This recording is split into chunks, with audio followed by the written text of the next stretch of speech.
Nothing like calling somebody part of an axis of evil to get them acting like part of an axis of evil.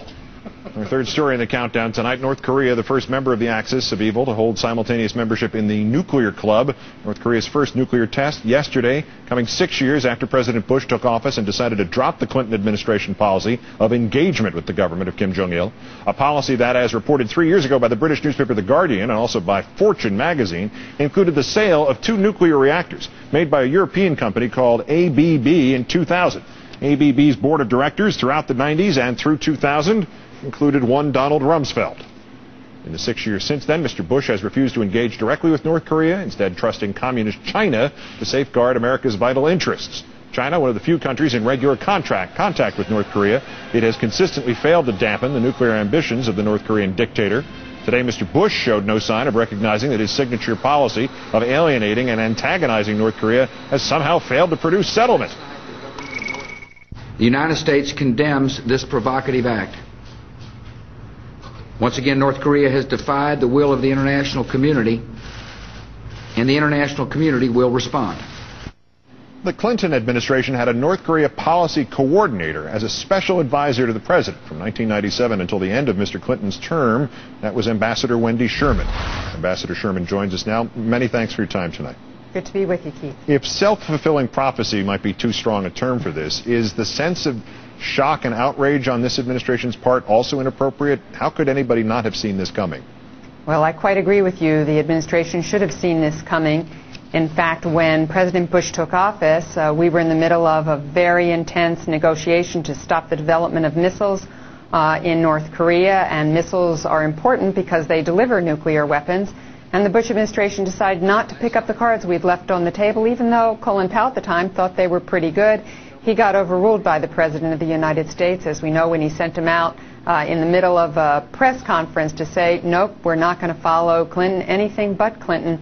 And as a result of that, we now have a 400% increase in the amount of plutonium and the number of nuclear weapons that North Korea has under the Bush administration policy. In Bob Woodward's State of Denial, the candidate, George Bush, is quoted as asking the Arabian Prince Bandar in June of 2000, why should I care about North Korea? Why did he not care? And other than the obvious change of the world here today, why should we care now?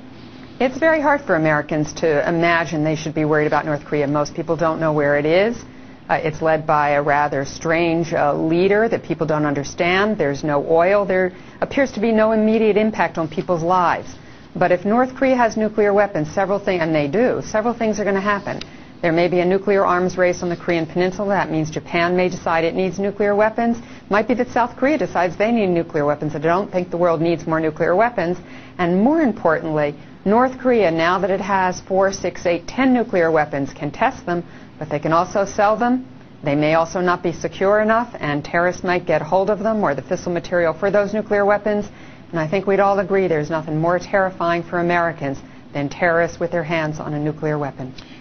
2 years ago, let me play this clip here. Mr. Bush rejected his opponent's advocacy of direct U.S. talks with North Korea.